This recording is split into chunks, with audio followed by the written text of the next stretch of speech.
안녕하세요. 인간관계에 대해 철학하기 23번째 시간입니다. 네. 자, 자기의 생각을 상위 차원에서 들여다보는 거, 생각에 관한 생각, 그게 철학이죠. 그래서 그걸 조금 다르게 표현하면 사고 패턴에 대한 메타 작업. 아, 내가 이렇게 이렇게 생각하는구나, 라고 나의 사고 패턴에 대해서 생각하는 거, 그게 메타 작업이죠. 사고 패턴에 대한 메타 작업을 하다 보면, 아, 내가 이러한 방식의 믿음을 가지는 성향이 있구나 하는 걸 깨닫게 돼요. 그거를 문어체로 표현하면 어떻게 돼요? 특정의 믿음을 가지게 하는 자신만의 마음의 습관. 네. 아, 내가 좀 이렇게 생각하는 경향이 있구나. 근데 이 나에게 특정의 믿음을 가지게 하는 나만의 마음의 습관의 심리적 특징, 무의식적 특징이 개입돼서 이제 이런 마음의 습관을 형성을 하게 되는 거죠. 바로 이 부분이 무의식적 작용의 결과라는 거예요. 예. 특정의 믿음을 가지게 하는 나만의 마음의 어떤 습관. 그래서 우리는 비판적 사고의 적용을 통해서 논리가 작동하지 않는 지점에서 나 자신의 무의식적 작용을 의식할 수 있게 됩니다. 그쵸? 그래서 논리가 작동하지 않는 지점에서 심리적 특징, 무의식적 특징 이런 거를 봐야지 아, 내가 이런 사람이구나. 이걸 알게 되는 거예요. 예. 그래서 나 자신에 대한 비판적 사고의 적용은 나 자신이 의식적, 무의식적으로 피하고 있는 진실을 보게 만듭니다. 그쵸? 네. 그 다른 사람을 비판할 때 그 예리한 논리를 적용하는 거를 나에게도 적용하려고 노력을 하다 보면 내가 의식적, 무의식적으로 피하고 있는 진실을 보게 되는 거죠. 그쵸? 그래서 혹시 제가 해드린 요 슬라이드의 요 내용이 좀 이해가 어려우시다면 아, 내가 음, 뭘 자꾸 피하려고 하고 있는 거지? 내가 지금 이런 질문을 자꾸 해보세요. 내가 이걸 정말 믿어도 되는 거야? 내가 지금 믿고 싶어서 믿는 거야? 믿어도 되기 때문에 믿는 거야? 이 질문을 자꾸 해보세요. 우리는 많이 믿고 싶은 걸 믿어요. 근데 이제 철학에서는 믿어도 되는지를 검토해서 믿어다라고 얘기를 하고 있죠. 자, 자신의 생각에 논리를 적용하다 보면 나의 생각의 논리적 비일관성을 파악하게 될 수 있어요. 아, 내가 이게 시간이 지나서 파악하게 되기도 하고, 예, 이제 이 생각을 잘하면 금방 한 시간 전에 내가 잘못 논리적 비일관성이 있었구나 이런 걸 파악하게 되기도 하고요. 물론 이 과정이 쉽게 되는 경우도 있고 어렵게 되는 경우도 있어요. 자기의 논리의 비일관성을 파악하는 게 쉬운 경우도 있고 어려운 경우도 있죠. 근데 이 난이도의 차이는 어디서 오느냐?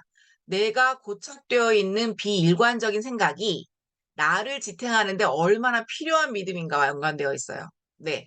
그 비일관성이 확인된 생각이 나를 지탱하는데 전적으로 필요해요. 그러면 그거 놓기 힘들어요. 예. 그러니까 나의 존재 전체를 떠받치고 있는 믿음인 경우에는 나는 그 믿음을 포기하지 못해요. 그러니까 이제 나이 들수록 생각을 바꾸기가 어려운 거죠. 왜냐하면 내가 그 생각으로 오래 살아왔는데 그 생각을 포기하게 되면 그동안의 나의 삶이 잘못된 거나 마찬가지인 것처럼 되는 것 같아서 그걸 포기하기 어려워지는 거죠. 자, A, B, C 셋 중에 뭐가 제일 낫다고 생각하세요? 뭐가 제일 비판적 사고를 날카롭게 적용한 거라고 생각하세요? 네. 내가 다른 사람에게 상처와 스트레스를 주는 경우보다는 다른 사람이 나에게 상처와 스트레스를 주는 경우가 더 많다. B. 다른 사람이 나에게 상처와 스트레스를 주는 경우보다는 내가 다른 사람에게 상처와 스트레스를 주는 경우가 더 많다. C. 내가 다른 사람에게 주는 상처와 스트레스가 많은지, 내가 다른 사람에게서 받는 상처와 스트레스가 많은지는 확실히 알 수 없다. 내가 분명히 아는 것은 내가 내 생각보다는 더 많이 다른 사람에게 상처와 스트레스를 줄 것이라는 점이다. 어떠세요? 자, A는 1차적 인식이죠. 예. 내가 상처를 받기 때문에 아무 생각 없이 살면 1차적으로 A라고 생각을 하게 됩니다. 내가 다른 사람에게 주는 상처는 인식의 사각지대에 들어가서 모르고 다른 사람이 나에게 상처를 주는 건 내가 너무 느끼기 때문에 당연히 다른 사람이 나에게 상처와 스트레스를 더 많이 준다라고 생각을 하게 돼요. 이게 1차적 인식이에요. 그런데 B도 그렇게 바람직하지만은 않습니다. 그러니까 일단 참 어렵게 그 인식의 사각지대로 들어가기 쉬운 내가 다른 사람에게 상처와 스트레스를 주는 걸 본다라고 하는 건 훌륭해요. A보다 훌륭하긴 한데 다른 사람이 나에게 상처와 스트레스를 준 경우보다는 내가 다른 사람에게 상처와 스트레스를 준 경우가 더 많다. 이것도 참이라는 보장이 없죠. 이거 B의 믿음을 가진 사람은 별로 없지만 제가 볼 땐 이런 믿음 가진 사람 많지 않거든요. 이제 우울증의 요인이 있죠. 내 잘못에만 너무 집중하는. 예. 근데 이제 철학이 인식의 균형을 잡으라고 하는 것은 내 탓이요, 내 탓이요 이러라는 게 아니고요. 그건 종교적인 거고.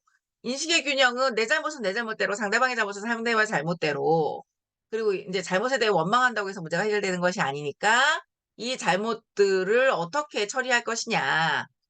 그런 거를 제대로 고민하자라는 건데요.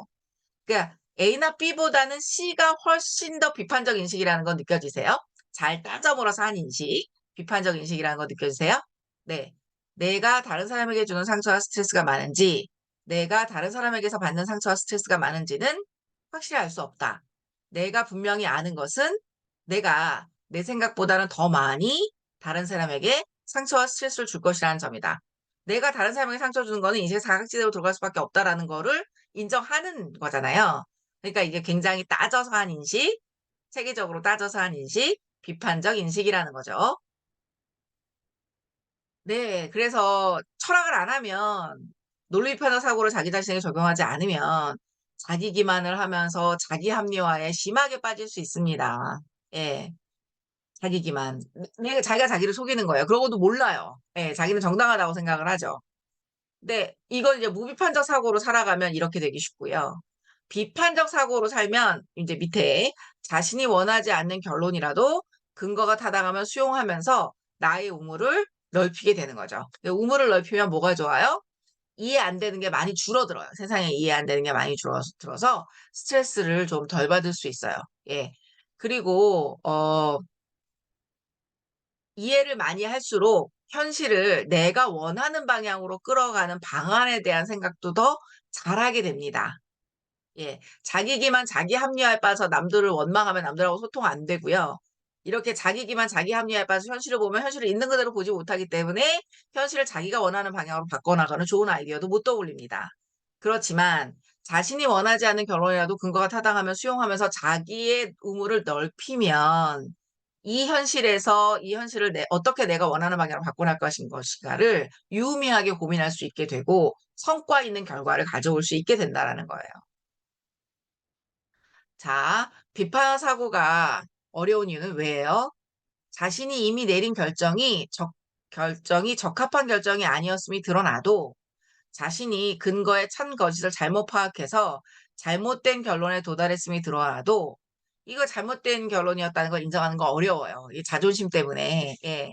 근데 오히려 제대로 된 자존심은 그 잘못된 결론이었음을 인정하고 그 다음으로 나아가는 게 오히려 더 제대로 된 자존심이죠. 예, 아주 작은 자존심이 아니라 진짜 자존심. 네. 네, 이제 막 논리 심리 무의식 이렇게 해서 다시 논리 사이클로 왔는데 잘 이해가 되시나 모르겠네요. 네, 이게 유튜브가 제가 원하는 만큼 원활하게 강의가 안 돼서 좀 안타깝습니다. 중간중간에 질문도 해주시고 이러면 이거를 이제 그거에 맞춰서 이제 사례를 가지고 설명을 드리기 때문에 훨씬 더 이해하기 쉬워지시는데 그 적합한 사례가 사실 많지 않기 때문에 그 주시면 얘기할 수는 있지만 순간 떠올리기가 어려워서 그래서 조금 어려워질까 봐 좀 걱정이 되기는 합니다. 그러니까 구체적인 사례 갖고 질문해 주시면 이렇게 저렇게 다양하게 설명을 해드리면서 이 원칙을 또 더 자세히 설명해 드릴 수 있는데, 예, 뭐 그런 아쉬움은 온라인 실시간 강의를 중간중간 할 거니까 거기서 풀어야 될 것 같습니다. 네, 감사합니다.